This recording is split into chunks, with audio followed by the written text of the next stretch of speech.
Hail, hail, the CeltsAreHere here. A wee bit earlier than advertised. Sorry about that, everyone. I hate being late for streams, so when I booked the stream today for 5:30, I thought, at least then I won't be late, because I know I'll probably come on early, and we're here basically at 5 o'clock. Fist bump to everyone joining us live and loud. Good to see you. You guys are obviously subscribed, got the notification bells on as well, and I'm sure a lot of others will be jumping in shortly as well. And if you're watching this after we've been live, of course, massive fist bump to yourself. Thanks for joining us.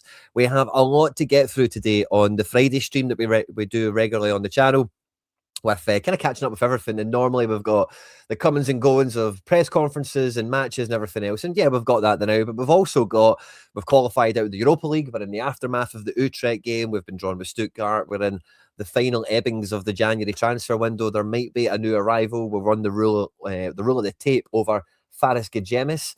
And we'll maybe have a look at our lad Redzic, because CeltsAreHere understands that Celtic are maybe advancing a little bit further with Redzic, or whatever his name is, to, cover their bases, essentially. So we'll maybe have a look over him. I've not prepped that, so we'll just kind of maybe see how we go as we bumble through it. We're going to start off, but we do have a press conference with Sean Maloney, which I've stayed away from all the clips as well that have been out there. Maybe you've seen it. So if you're watching live, it's just like a wee opening salvo to get us rolling today. And if you're watching this after we've been live, if you've already seen the press conference, you're not interested in it, it gives you a good opportunity to maybe skip ahead to later in the show.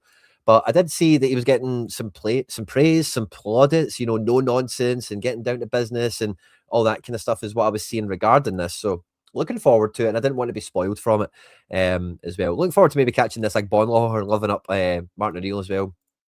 That could be fun. But what I'm interested in hearing about this is because I'm sure from some of the posts that I've seen, certainly there is chat around transfers, volume, numbers, probabilities, all this stuff that's kind of unfolding at the moment. So I'm looking forward to that, because it probably will flavour and add context into everything else that we're going to discuss thereafter. And to not listen to this and then go on to talk about stuff just feels a bit inane. So Sean, if we could start with your reaction to the draw Stuttgart in the next round. Before we do, if you are live and loud, smash the like button, get into the chat. Good to see you all. Drop the fist bumps. Let me know how you're feeling after Utrecht, what you're feeling about Stuttgart, and everything else that we're going to get stuck into. Audience participation, always welcome. Live chat is on screen as well. Get your comments flying out there. I'll do my best to keep on top of it today. Yeah, great tie. So, yeah, we're just off the back of last night, which is, it felt like a bit of a special one for us. And, yeah, tough draw, but... we got a few games before that, so but yeah, it's something to look forward to for sure. Memories of scoring against them many years ago? It was a while ago, that, yeah. Yeah, I remember also hanging on for dear life in the away leg, so yeah, it'll be tough. The Stuttgart away leg was like, Celta Vigo was a bit different, because I think Celta Vigo, like, you kind of knew they were a kind of smaller team, but Stuttgart, also Liverpool was massive, when we got that draw, you're like, oh Jesus, how are we going to do this? But Stuttgart was a weird one where it was like, this is not, if I remember the order rightly, I think Stuttgart was at the point where we normally got knocked out in years gone by, when we'd had like, I can't even remember now, but I don't want to say like Valencia, but yeah, it's like the third, I can't remember now, but the Stuttgart one, I remember thinking like, oh yeah, this is probably the team that eliminates us at the time. So yeah, it's a kind of funny throwback one, isn't it? I actually forgot that Maloney had scored in the game. I've not done my digging on the histrionics going on in this one. But it will be good. I don't write us off in it, by the way. Little footnote I'll say on this is I watch a decent amount of Bundesliga. I've watched a fair few games this year. Don't think I've seen much Stuttgart, in all honesty, but I did see Stuttgart play twice in Europa League. I watched the Fenerbahce game, and they played, I can't remember, it was Aston Villa or somebody else. They had two kind of big games back to back. I ended up watching Stuttgart twice, and I know Fenerbahce, and I can't remember the other team. We can look into it later. Are like magnitudes above where we're at right now, but they looked, they didn't look infallible. They looked quite gettable in that regard. So you never know. Anyway, there's plenty of time to get carried away, but just Maloney, of course, part of the histrionics around that fixture. Of course, a lot been made out of Martin O'Neill, of course, but Maloney was on ground zero there too. Yeah, it'll be it's a brilliant game, brilliant for our supporters, and from probably where we were post Midtjylland to actually qualify is the players did a brilliant job. Yeah. Where's the belief and desire to go and make something of this competition now? There's been not been an easy season, obviously, but when you see nights like last night, now the draw and it's sort of laid out, is there a real belief that maybe it's something you could go and succeed in? I think it's growing. I think probably we had a big discussion, probably the staff, before Feyenoord, because I think at that point it was really 50-50 our chances, or maybe it was probably less than that. I think probably the history of the club kind of demands that you have that sort of belief and desire to go and do something in Europe. I think you're also aware. I posted about this not too long ago. Like, that is Celtic for me in Europe. Is at our place, all bets are off. You know, doesn't matter. And even over the years when our squad, it's not always been optimal. You know what I mean? We've not had too many golden eras of the squads being like all singing and dancing, if we're being honest about it, you know. And that for me was Celtic growing up in Europe, or maybe not growing up because of just how old I am and stuff, with my high school kind of years, I suppose. But the formative years, let's say, of my life, it's like, you know, our bit under the floodlights. I say, anyone, bring it on. We've got a chance, you know. And love hearing Maloney kind of echoing that again. That people have booked these trips weeks and months in advance. So the belief's slowly growing. I think probably the big turning point was the Feyenoord performance and result. So and then we took that on to Bologna, really, because that sort of last 20 minutes was very difficult. We got to go and try and beat a really good side, and in the last couple of months we've showed we can, but it's the belief's growing, slowly. Martin landed you in it a few weeks ago, telling us all that you're taking a big role in recruitment. Thank him for that. What does that role look like?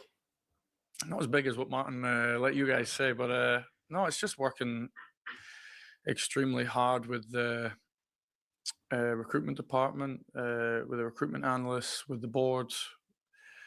I think Martin underplays his own efforts in it, because I don't think there's anyone in this building that watches more players than Martin. You have all the staff are doing the same, so we're kind of all chipping in at this stage. Just working extremely hard on it. But I wouldn't say that's just me. I'd say that's quite a few people, yeah. Is that you taking players to Martin for him to have the final say on?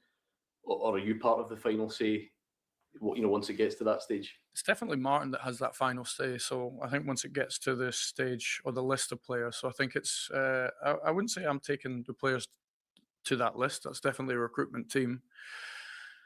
I think as in most clubs, you generally get sent quite a few players, or certain players that you think are specific or could do a certain thing for us. There's loads of different sort of ways. We are definitely trying to change parts of the recruitment team, or maybe the process, not the team.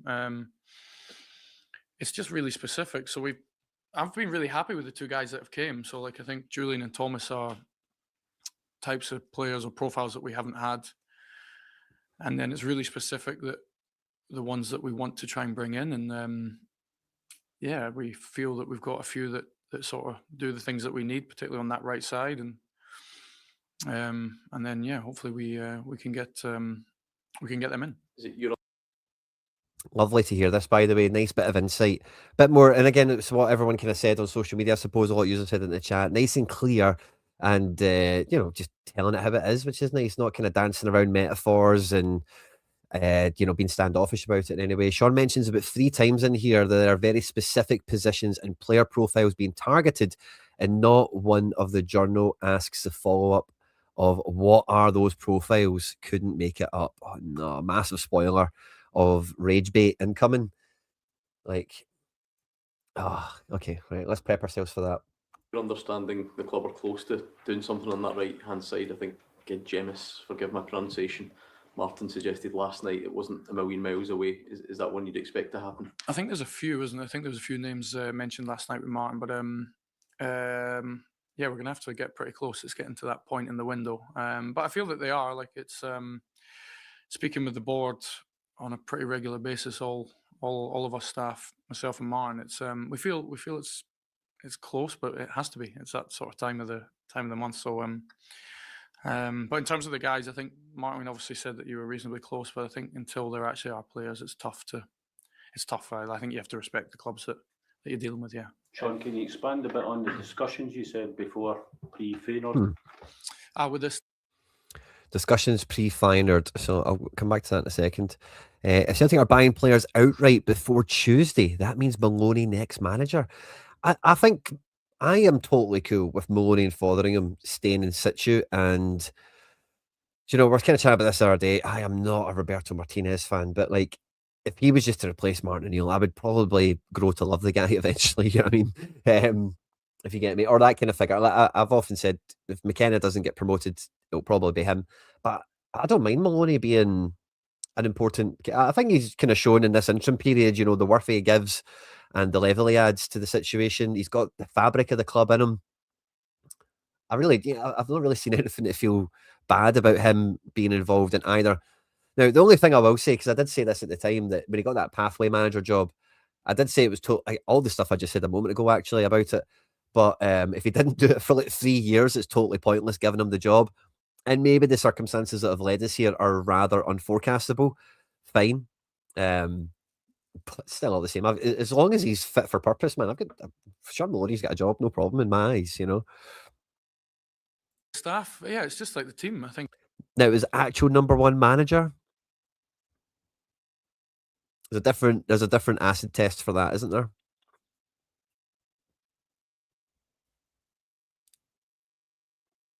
I don't know. It's just a question. You know, I've not really thought about him as actual number one, and not just like in the same position he currently has, essentially, with a new Martin O'Neill replacement coming into the fold. But yeah, I don't think would I care too much. I would really the main concern with that ultimately would boil down to history repeating itself. And the club are giving the job to this guy so that they can shaft him with no money every summer. You know, that would be the number one negative about it, really. I think at this moment we were going through a really hectic schedule. So picking the team, as I think we do with every game, the manager wants people's opinions. We had a really difficult game coming up as well. Straight after that, it was Hibs away. Illustrious 4499. I see where you're coming from, right? But I don't think out and out appointing Maloney would. I think it would signal a lack of ambition from the team because, like I just said, I think the number one fear would be history continues to repeat itself. But if if we just rolled on to next year, Martin O'Neill moved upstairs, or whatever happens to Martin, and Maloney and Fotheringham and McManus just took control of the situation, you add another coach into the mix to fill in the gap of O'Neill leaving and people being repositioned and all that.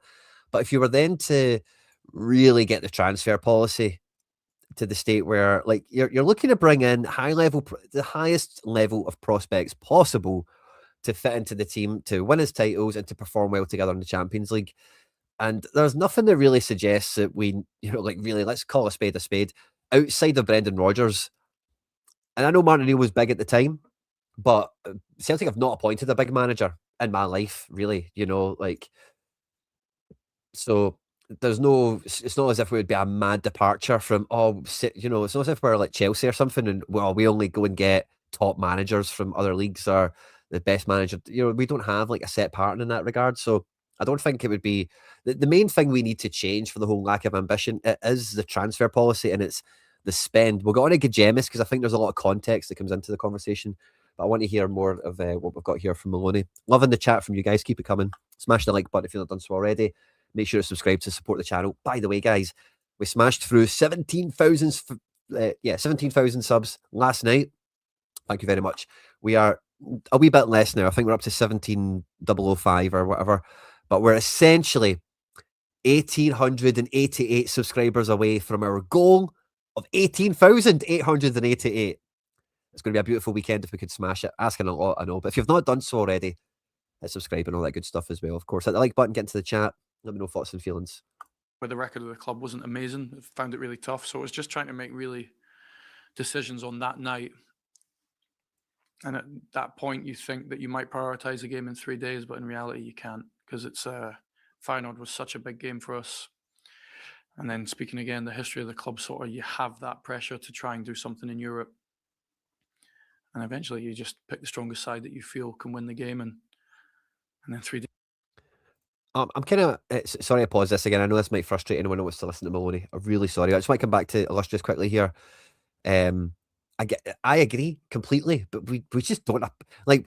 Did we even approach Marco Rosa when at any of these junctures when we've had managerial vacancies and the likes, the top candidates that are Rafa Benitez has went to Panathinaikos. You know what I mean? Like, not that we could have got Rafa. I don't think the stars aligned quite well for that. I think we would have had to be. I think he got appointed there like a day or two after Rodgers left. In any case, we would never appoint a guy like that. It just isn't happening anymore.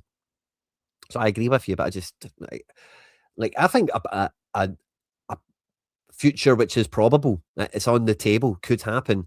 It's like I said before, you keep the same infrastructure that's there, and it's the Motherwell guy that comes in or something like that. You know, I wouldn't rule out something which is, let's just call it economic. We're not getting a big wages guy and a big hot head honcho. I just don't. Thank you very much, McMahon. I try my best. It does get on top of me sometimes, but I do my best. And again, apologies for pausing this mid-sentence for Maloney.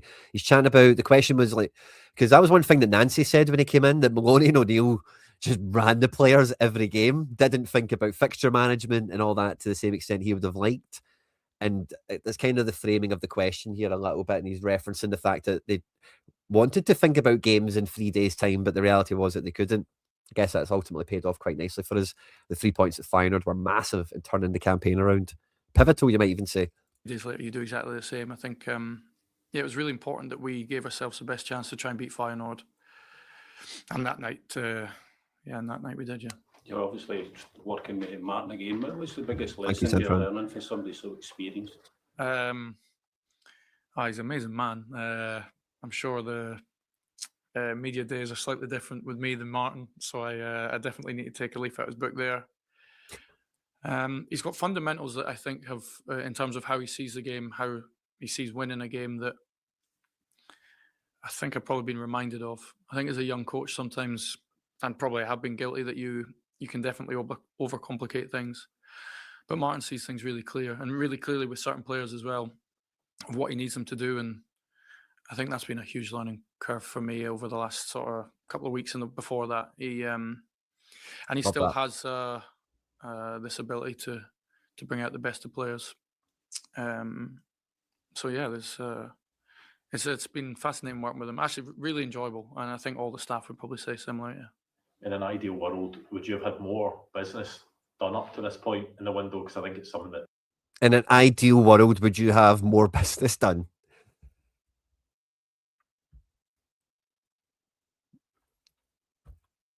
Fans have maybe grown a bit frustrated with.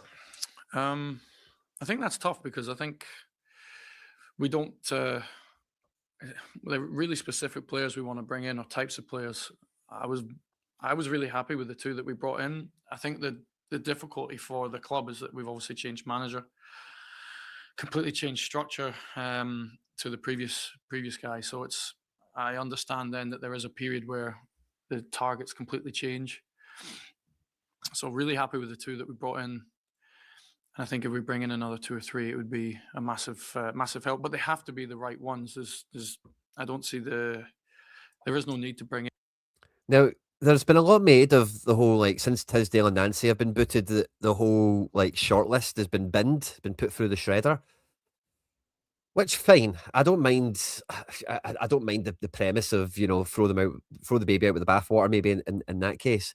But I cannot believe for 1 minute that pre-Wilfred Nancy, we didn't have like a good level of shortlisting going on for a Brendan Rodgers 4-3-3 type shape of the age and value profile that we have consistently shopped in for ever, you know. So I don't know, I just always find that narrative kind of weird that, you know, oh, well, because we were coming into the window with Nancy where we're looking for wing backs and box midfield players and such.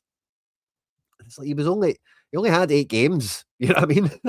It was as if he was here since pre-season and remodeled the team totally. So again, that chat just it doesn't always sit right with me. In numbers, it has to be the right type of player. what we need and what probably the team's lacking. So yeah, the two that we brought in I really like, but yeah, hopefully we can do 2 or 3 more. Obviously not much time left in the window, but do you feel quite confident that if it is 2 or 3 more, and this is the failed attempt at the follow-up for what profiles are you after, I guess. Let's see what this question is. time left in the window, but do you feel quite confident that if it is 3, that you'd be able to get the work done in that time? Yeah, the work's been done. I think in fairness to the board, they're there and ready to try and get the deals done, and hopefully that happens. Yeah, it won't be through a lack of effort or a lack of like we've had to do a lot of work in a quick period of time because of the management change. But I've been really happy with the list of players that we've been given and the types of players. So yeah, really hopeful that we can all get that done, because it's not always on the board or there's things that we have to do. We have to speak to players. We have to get the players to sort of have a desire to come to work with us. So it's a collective really to get this done, and yeah, we hope it turns out positive. Yeah. On the Stuttgart draw, is that something that Mark Fotheringham is quite looking forward to? Obviously, his links with German football. I haven't spoke to him yet. I literally just found out the draw off the pitch, so yeah, I'm sure he'll be delighted. Yeah. Would you make of Falkirk this season? Yeah, really good. We played them twice. First game was Martin's, or both our first games, so it was probably a really difficult time for Falkirk to come to Celtic Park just because of the feelings for Martin. Yeah, I think we were fortunate to beat them in the last game, although I really liked how we defended the last 20 minutes. Casper made a brilliant save. Yeah, they're a really good attacking team. The manager used to work here. I worked with him. Or actually, we didn't. Our roles weren't sort of that aligned, but the work that he did for me 7-8 years ago was really appreciated. I was with the 19s at the time, and John went above and beyond to help me with that. So really good Cool. team. I know some of their players. Calvin Miller's had a brilliant season so far, and they go for it. Whether they're home or away, whether they're against a top 3 team, they'll leave it all out there. So yeah, really. Isn't the talk that Tisdale left and took his toys with him? Now, yeah, the next comment is what toys? I think so too. But it's not as if he was like a one-man band. It's not as if he's walking around with like, you know, a briefcase handcuffed to his wrist everywhere he goes. Like these are the, you know, and he's talking to them all in secret and stuff. Like surely there's like somebody else that knows these are the 5 guys we're going to try and approach this summer. And okay, we ended up, you know, like the list from the summer. Where's the list from the summer? Like some of those guys, Jacob Bream, Dahlberg. I know we didn't actually get any of these guys, but you know, some of the list was okay, wasn't it? You know, surely, yeah. Like I just don't understand where all the work went prior to that. You know, and the Falkirk preview. Falkirk never an easy game, but I say we've not dropped any points to them yet. Fingers crossed that stays the same way. Nice to hear for the last minute or so. We're getting a wee bit of match preview. Tough game, but it'll be a really open game, I think. Any bumps and bruises for last night? Good question. No, everyone's fine. Well. Yeah, everyone's come through it okay, yeah. Just from what you saw of John McGlynn in your younger days, is it no surprise to you the success that he's found in the game? No, not with his work ethic. I think what he's done at Falkirk's an incredible job. I think because of coming through the division so quickly, I think it would have been tough to see that for anyone, but John's work ethic is incredible. So, no, fair play. He deserves everything he gets. And his staff. I know his staff, he's got brilliant recruitment as well. So, yeah, they were doing a really good job there. Nice. That was nice, wasn't it? Nice wee change of pace. Awesome possum. Right, okay, so we are playing Falkirk this weekend. Not sure how kind of match preview we will make this. Who would you rather us sign, Redzic or Ghedjemis? Now, that's a great question, right? Let's jump over to the squad depth as we have it right now.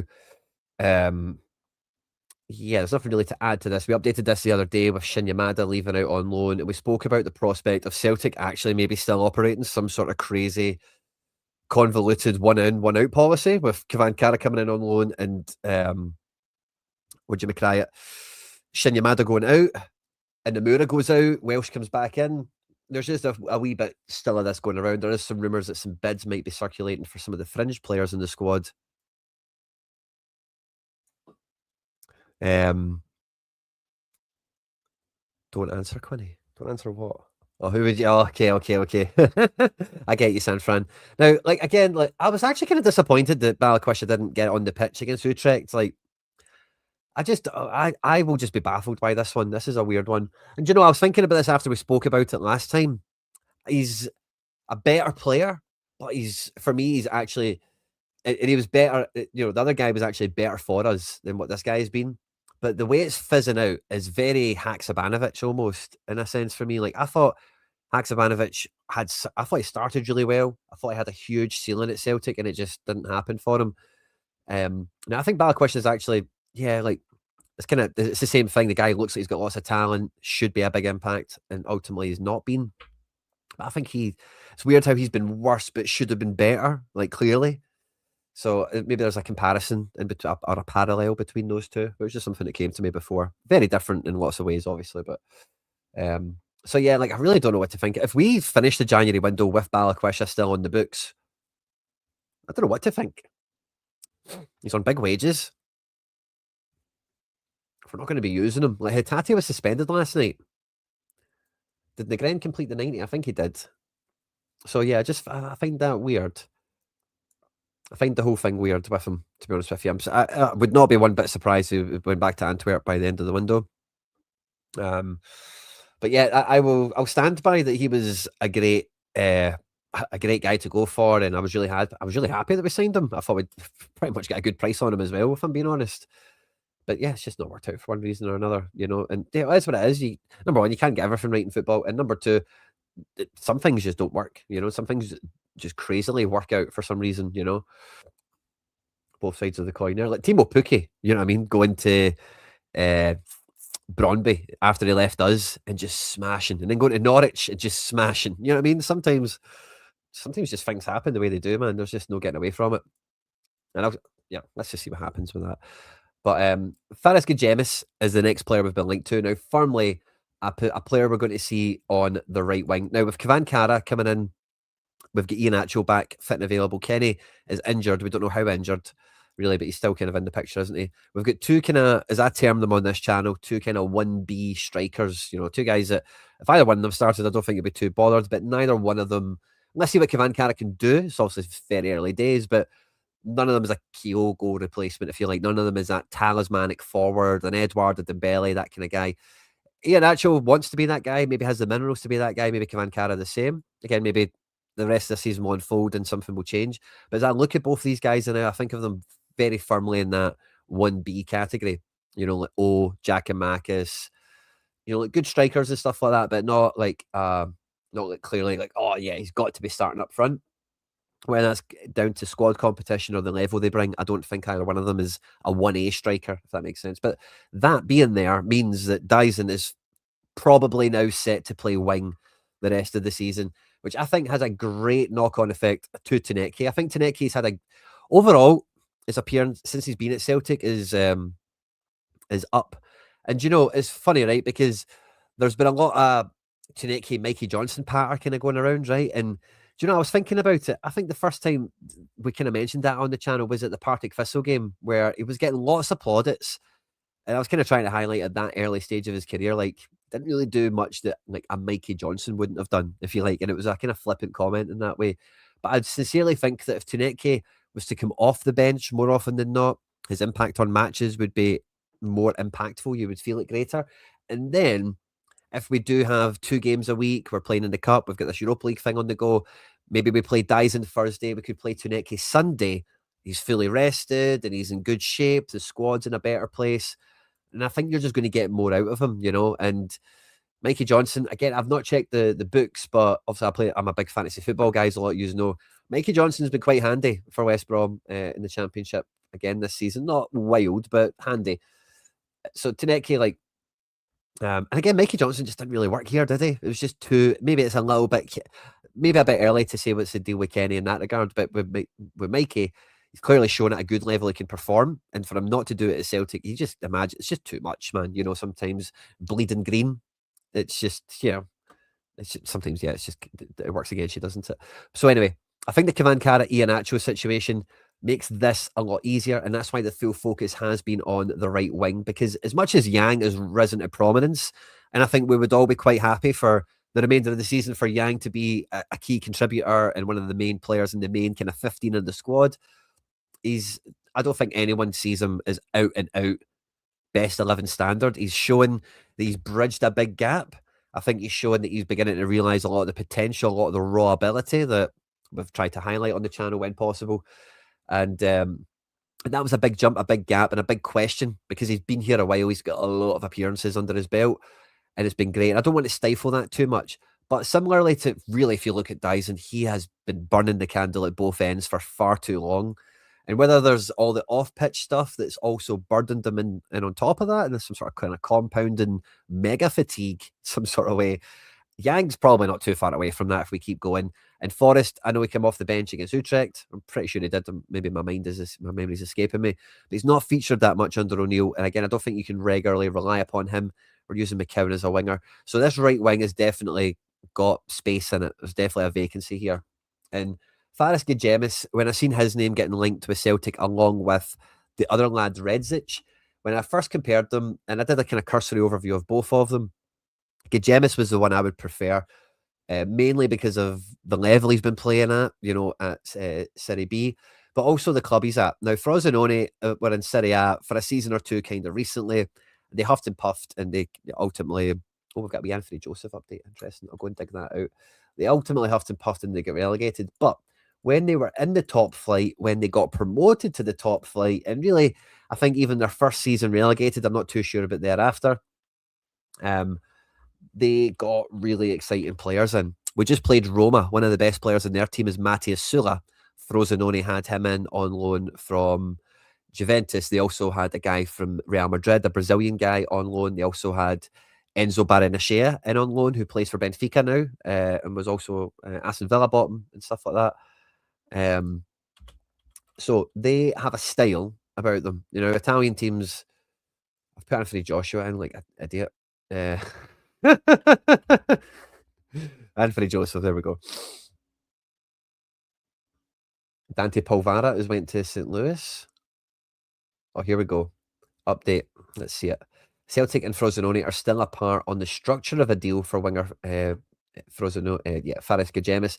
The Serie B club are looking for a deal for $6.5 million, with most of that being paid up front. Celtic are believed to be wanting a lower initial fee and maybe put the rest of the money on performance bonuses and sell-on clauses and stuff, which is very smart, to be honest with you, because this guy looks good. This guy looks like a good level. He looks like a guy that's got the sort of minerals to adapt to our division and do very well. When I look at this guy, I do think if he showed up tomorrow at Hearts, it would look like a stroke of genius, but he is an under-the-radar type prospect. Now, the interesting thing about this is his contract is up in the summer, and to pay, that kind of level, it just feels so un-Celtic. I'm not surprised that they've put the handbrake on this, to be honest with you, seeing that develop now. And we actually had a report from CeltsAreHere earlier. Now, if you don't follow Michael Shearer, he's on X as well as all the other platforms. He's been on fire with articles on the site as well as some scoops and all the rest of it. But he goes on to detail here in this article on CeltsAreHere. You can read the full thing in full. I'll link it in the description as well of the video copy. Let me add that in. Sorry, where is the description? There it is there. So yeah, if you want to check this article out, it's linked in the description of the video for you now. But that stage is now past. According to TCW, Celtic has taken the next step and formally approached. Also, is it these people here with the actual scoop on it? The Celtic way? Okay, accept, whatever.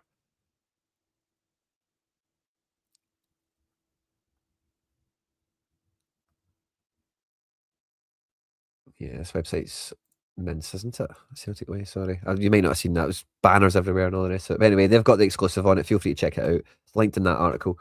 And yeah, this is the thing for me. I know Hearts have kind of brought it back into vogue, but with us, we should not be really scrambling around the weeds to this level. Again, the Redzic guy profile as well, his highlight reels impressive. He looks like he's got a good raw minerals to him. But I don't think there's much between the two players, really, to be honest with you. They're very much eachy peachy. The one thing I say about Ghedjemis is he is playing quite well at a top team in Serie B. been at Serie B level for 2 seasons or so. Beyond that, he's not really got much going for him in his previous track record or like pedigree or whatever. But so I looked into him in a bit more detail, and we had a look at how he's been performing at Serie B. Now, I did a kind of cursory overview on my own channel with this already, but we're going to click through all the games where he's got a goal contribution, a goal or an assist here. You'll see a little pattern emerging, and then we'll look at the flip side of the coin there, okay? So this must have been last season. Brescia are now in the 3rd tier, so this is last year, sorry, but scored against a relegated team. This is all last year. We could go to these ones if we want, but again, 18th Sampdoria, and then this one here at home to 15th in a 2-2 draw. So you maybe see the pattern that's about to emerge. This season, he scored in a 2-0 win against 13th. This season here, he scored in a 2-2 draw with 11th. He got a goal and an assist here away to 19th in a 5-1 win. He got a goal here at home to 5th, which is pretty credible, isn't it? That's decent. This game here, he got a goal away to 9th. Again, 9th, that's competitive, isn't it? Is that this one here? Yep, away to 17th in a 3-2 draw. This one here at home to 15th. This one here at home to 8th. Again, that's the 8th team. We're not too bored about that. That's quite okay. And then we've got one here in a 2-2 draw to 3rd, which is quite commendable as well. There's a big percentage of these goal actions are against the bottom end teams, the bottom half clubs, which I think is an amber flag for these guys. So if I have a look at when they played 1st versus 2nd, they actually lost 3-0. But guy was trying, you know what I mean? 5 balls into the box, he won a dribble, got a shot off. And again, a lot of you guys will be familiar with some of these stats because we review Celtic games with them regularly.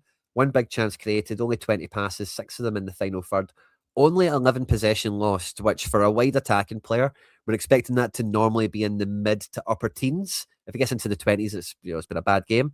But to be at 11, that's a really good end of the scale. Duels 1, 3, lost 4. So low volume, but even though it's -1, he's won 3, 1 less than he's lost.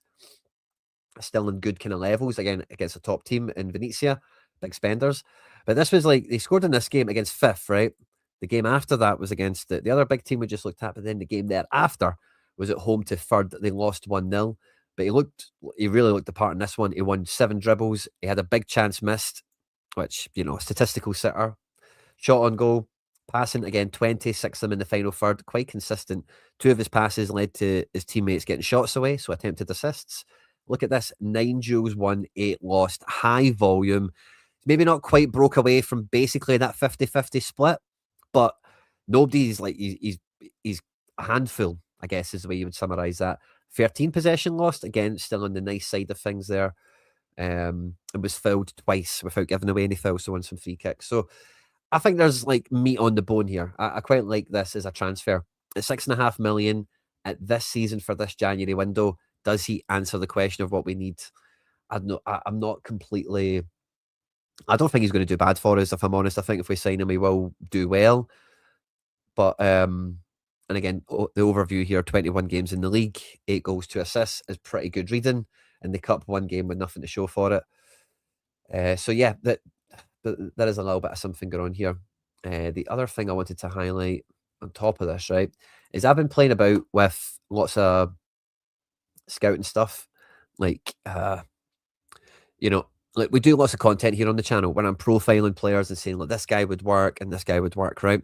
And what I've been trying to wrestle with is trying to make the intangible tangible, right? Like, I'm a big believer in you have to watch players, you have to eye test them, and you're looking for that marriage of a guy that you can see as a good player, and maybe the stats don't need to back it up. If stats can back it up, that just kind of further cements the situation, etc.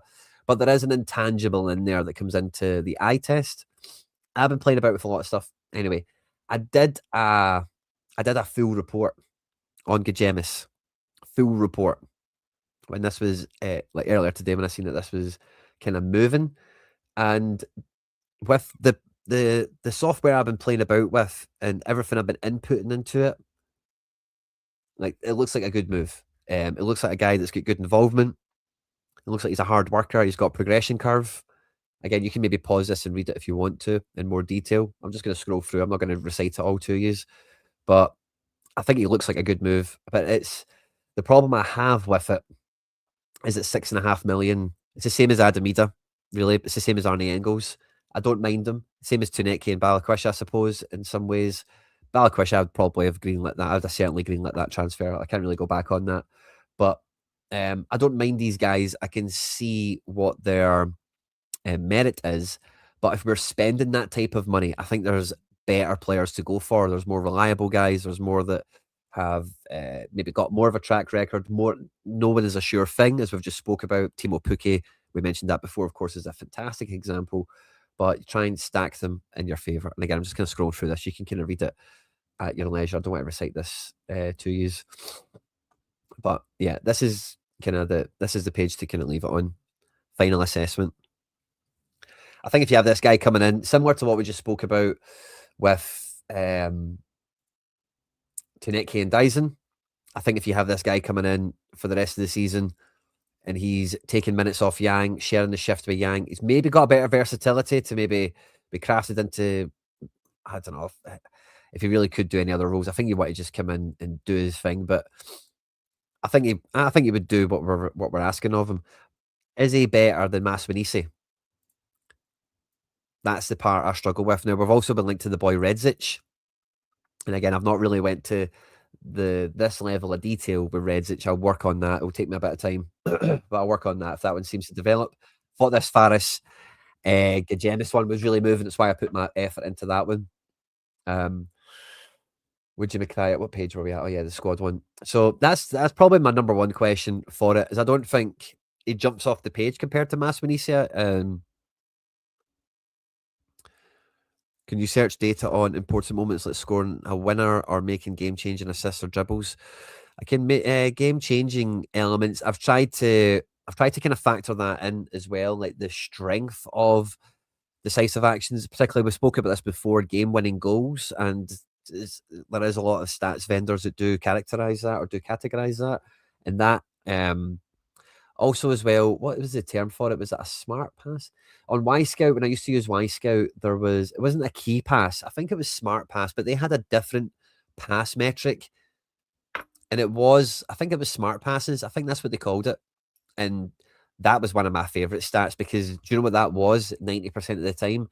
It was those no-look passes where, like, let's say the midfielder is like coming in off the line and it's a no-look pass in between centre-back and full-back for a winger to run onto. Can you imagine what I mean? Like coming inside here, sliding it through a defender and fullback for the striker to run onto.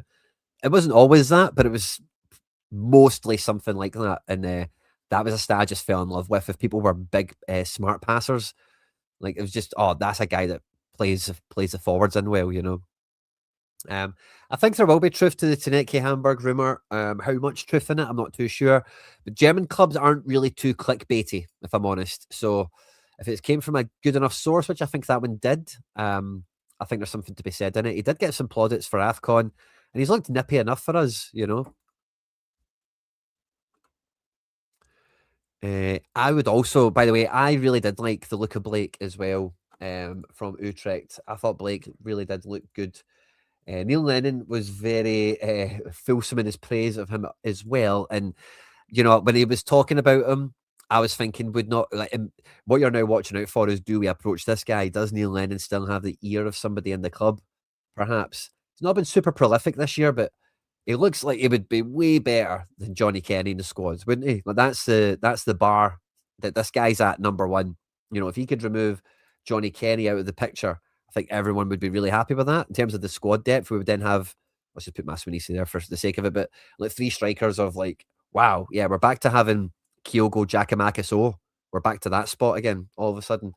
So yeah, I quite like the look of this guy. 20 years of age as well, a lot of growth potential, a lot of good experience under his belt. I think he played there last year, didn't he?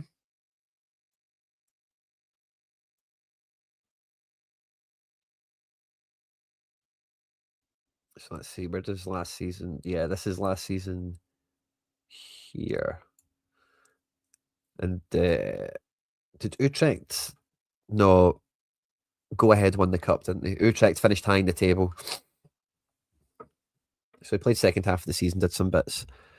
Blake is he's a final third player. Like that Utrecht. Well, I don't know. I wasn't going to do like a proper breakdown of it, but their front three, except for that Kathleen, he was quite nailed on to the left line, I think.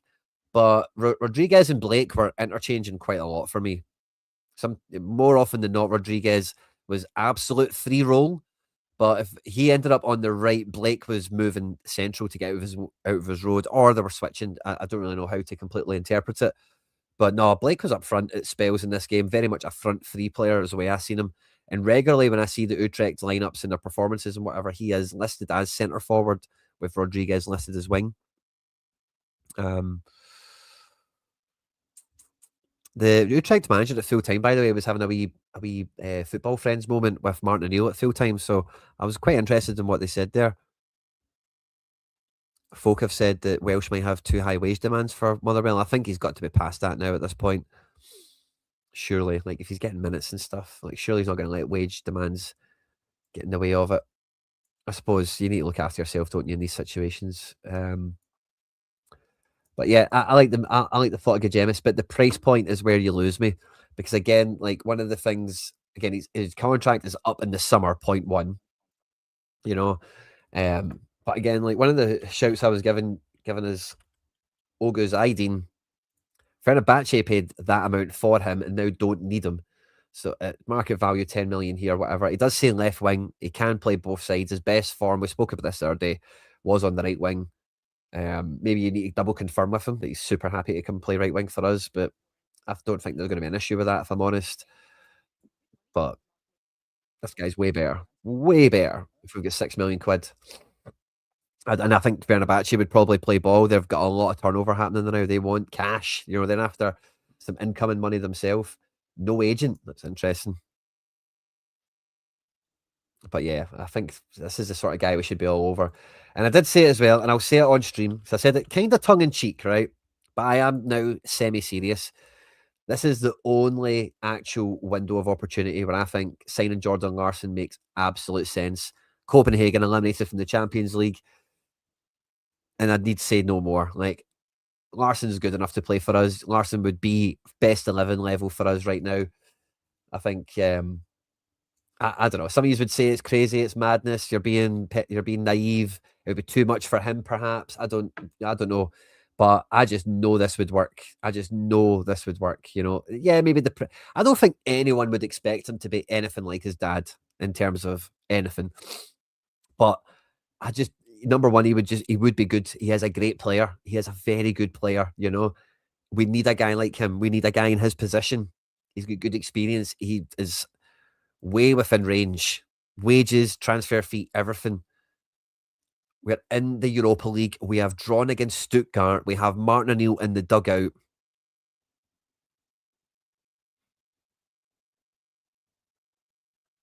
Oh, I don't think so, man. I don't think it'd be awful at all. Anyway, it's not going to happen. I can dream. He's good enough. He fits.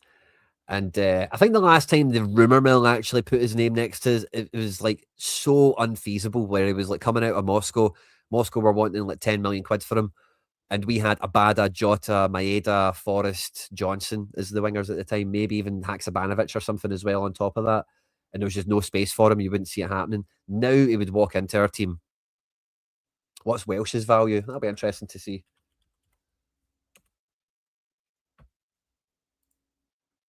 Probably quite accurate there, 800k. Yeah, we do miss Jota big time. Media would give him hell. Nah, I think the media would fawn over him. Really, the risk you've got is the circus element. I think more than anything. But I don't think the pressure would be. I don't think Celtic fans would be giving them pressure. I think Celtic fans would be like, just show you're good enough to play. That's where we start, and I don't think you'll have a problem with that. Exactly, McLaughlin. Like, this is the time. This is the only time it makes complete sense. It makes absolute sense. I don't believe in God, really, right? But I totally believe in football God. There is just no way. And it all started with my uncle whispering in my ear when we stopped them doing the 10, telling me about this. It's really his theory more than anything, but I wholeheartedly believe it. But if you don't believe there's a football god, then explain Wim Jansen becoming Celtic manager. You know what I mean? Really, that is just the craziest thing ever. Stops at 10, signs Larsson, disappears, never to be seen again, you know. Strange how we've been barely linked to centre backs. That's a great point, Michael. And again, the journals maybe missed the opportunity to ask Maloney, what profiles, Sean, are really important? What profiles keep coming up? Because I think we all can see that we need a centre back in the picture, because somebody said because of, or one of the reports, because of Trusty's suspension, right? That's not really for me much in the reckoning. It is just a case of Welsh isn't even in the squad last week. Who were we playing last week? I've forgotten now. Wasn't even on the bench. I think it should be Welsh that plays at the weekend with Trusty being suspended, but it's probably going to be Murray because Welsh wasn't even in the squad, like I just mentioned. Are we playing some sort of game with Motherwell around him? Anyway, I don't think Martin O'Neill or anyone at Celtic feels that we have a backup centre-back in the building.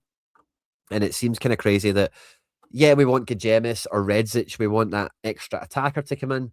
But this is a big gaping hole in defence that, like, you don't want to speak it into existence. So I'm not going to, right? But having no backup defence is asking for trouble. It's asking for a lot of trouble. And we are on the thinnest of ice already when it comes to the squad. We need quality. You know, that's been the chat that's came in.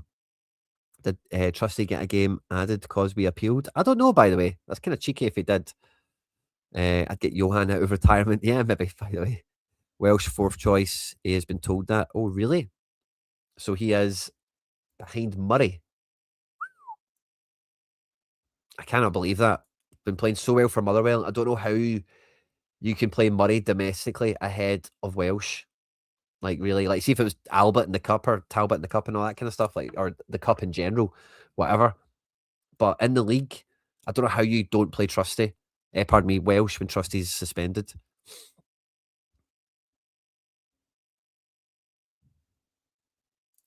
Yeah, Lagerbielke has been very good at Braga and was very good in Holland as well. I think that it's very much again, Lagerbielke, see where he is now. That is like the pinnacle of his career. And I think that's part of the thing with Rodgers is he doesn't want Lagerbielke, like, who is a Europa League level defender, really. If we're maybe could he be all right in the Champions League for a couple of games if Braga got in? Yeah, maybe. He scored for us against Feyenoord in the Champions League. Let's not forget, you know. But like he is like that's him maxed out. He's not going to move in his, you know, and I think that's the lens Rodgers really judges everyone by is the top end of the game. And that's where we want the lens to be. That's where Araujo is, you know, Kavan Kara, let's see, but that's where Iheanacho is. We've seen the kind of the benefits you get of that floor of that's the level this guy brings to the party. So I kind of get, I get you. I think under a Dyla, under an Ange, under a Nancy even, like Lagerbielke is probably totally cool. You know, does well for us as well as he does for Braga and as well as he did for Twente, you know. But you're not going to get more out of him than that. You know, you're maybe thinking in Celtic context, you're looking at a Kelvin Wilson situation where they're good for as long as you can use them for, and then like you're just looking to move them on, and there's maybe not that many people chapping your door for them. I remember when they ruled Ozgo, yeah. Oh yeah, you have been going on about him for ages, Celtic fan 67. You have been.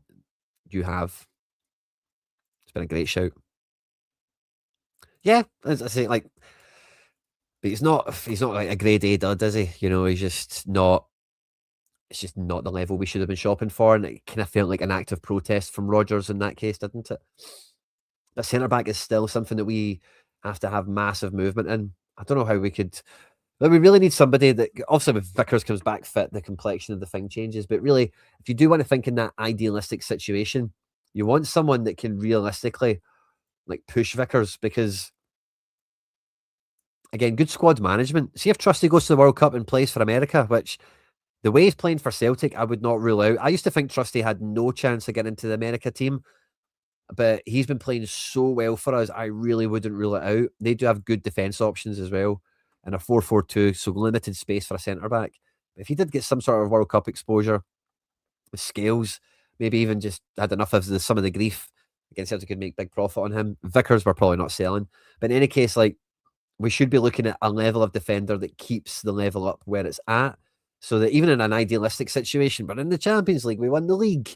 We've got a defender where we've got Scales and Trusty fighting for this spot, and then we've got somebody in Vickers with the same level of competitive edge jostling out for the other one. And then if you need to rotate, you need somebody suspended, injured, all this stuff happens, you're not any worse off for it, you know. Yeah, exactly.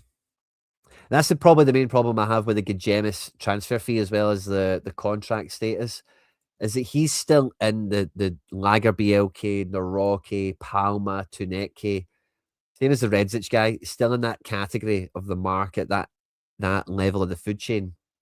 Oops, sorry, the stream is frozen. Have you got me back? He's got me back. Transfermarkt tends to slow things down, so I'll maybe watch what I'm doing with this.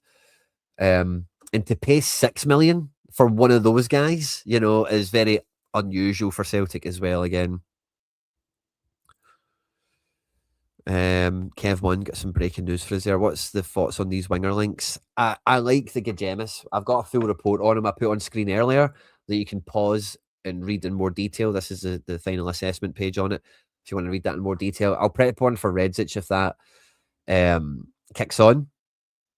But I tried to really, like I said, he's a big goal. I've got, I said this somewhere, but a big goal for the channel, the content this year, is to level up as much as possible, so that when we're talking about all this stuff, we're providing as much meat on the bone as possible and giving you guys ideally the best content we can from everything that we do.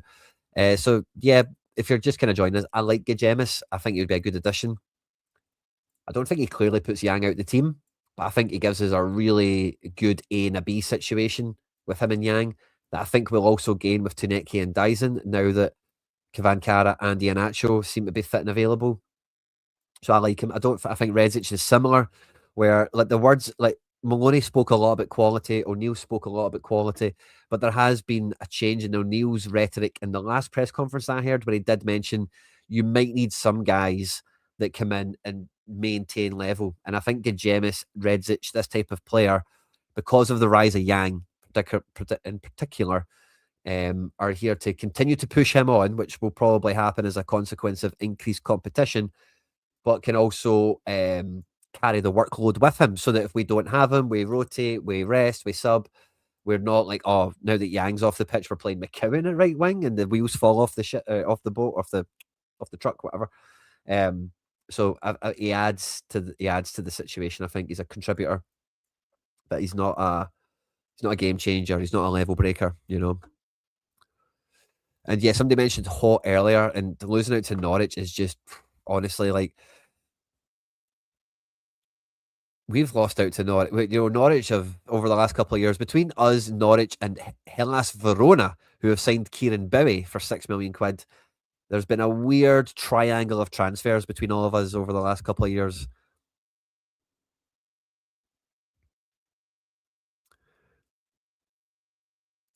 Thank you, Hash Browns. Maybe that's where it came from.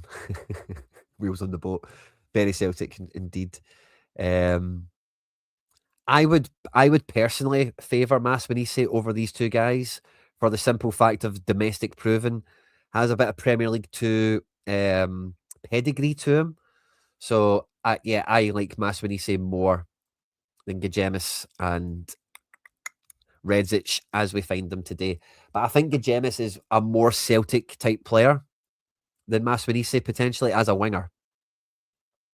I think Masmanise could be a Kyogo replacement, you know, like profile wise, level wise, caliber, that would still be TBC. But I would like him much more to be playing Arrowhead. Some will say he's not played there for Motherwell. If you look at kind of where he is on the pitch, how Motherwell play, he's confronting centre backs, and that's what I mean, like challenging centre backs, not having the ball out wide.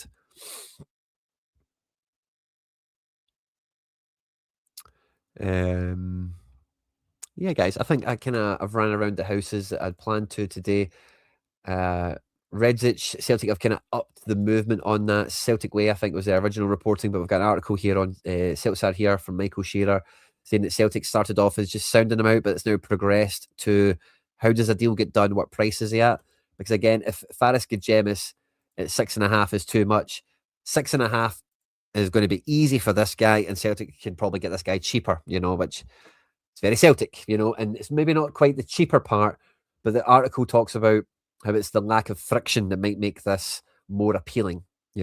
Salzburg have also been linked to him. I think that's a good indicator, although Salzburg at the moment aren't really, and I know they were close to a good result the other night there, but Salzburg themselves, I'm just going to get their squad up on screen. I'll do it on our page and try and make this a bit more tidy. It's not vintage, they're not free-flowing, ripping every week. They've just been back from a winter break as well, but still a good team and all that. Salzburg still know their onions.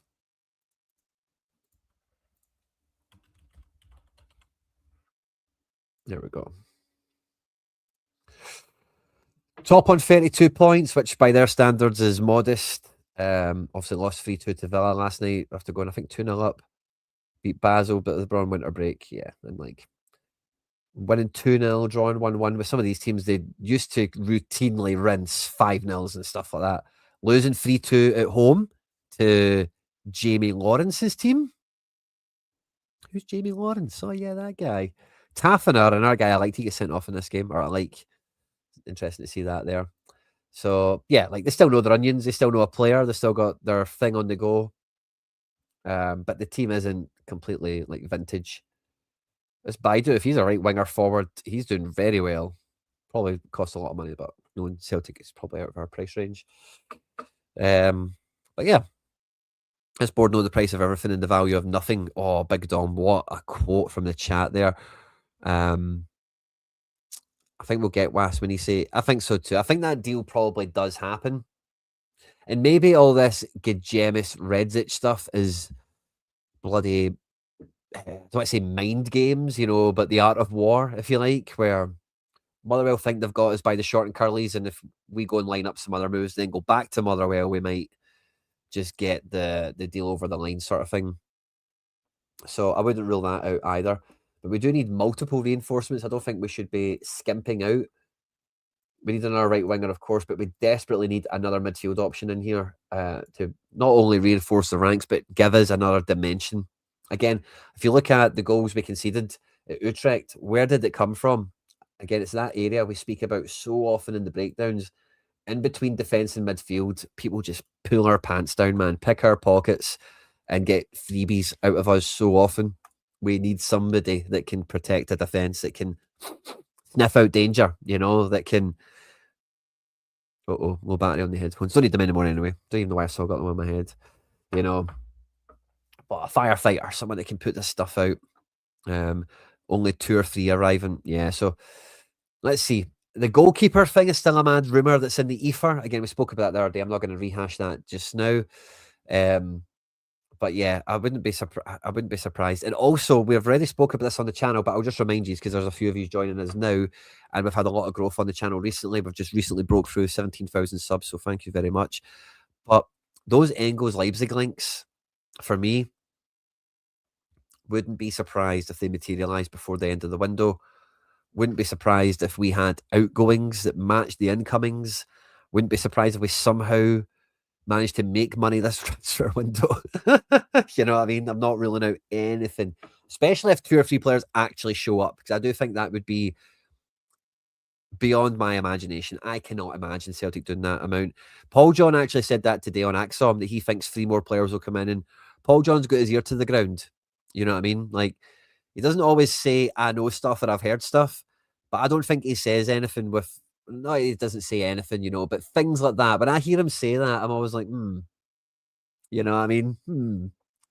You think we're going to get 3? Okay, cool. And then you hear that Maloney thing. Okay. So maybe 3 is the wish. It's in the offing. It's the wheels are in motion. Let's see. But I think there's always a caveat. There's always a good news, bad news situation, I think, for this.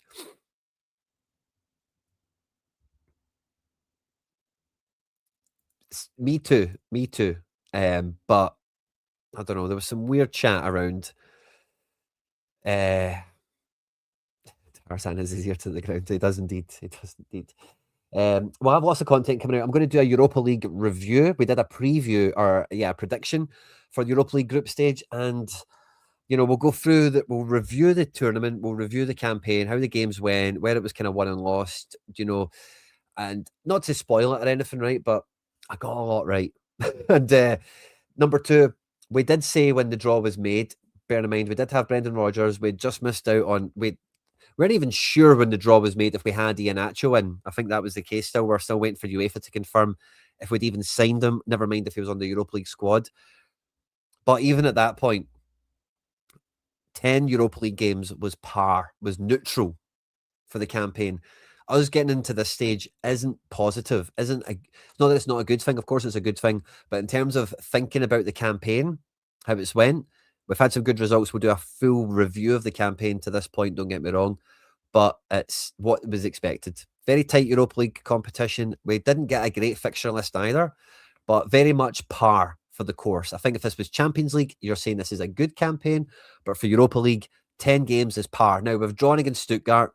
So I think you can say if we get by Stuttgart, it is a resounding success automatically, So if we got Ferencváros, I think it would have been positive to get by them without it being like a raving success. And then you're kind of, so again, we'll talk about that in more detail at the time. But if you want, feel free to catch the Europa League preview that we did and look forward on the coming days. We'll have a review show that will come out. We'll also preview Falkirk properly. Maybe pre-match we'll come live and we'll do a reaction to the team sheets coming out. And then we've obviously got the end of the January window come Monday, Tuesday. There's going to be tons of stuff to get stuck into. If you've not done so already, please do hit the subscribe button. We're pushing for 18,888 subscribers.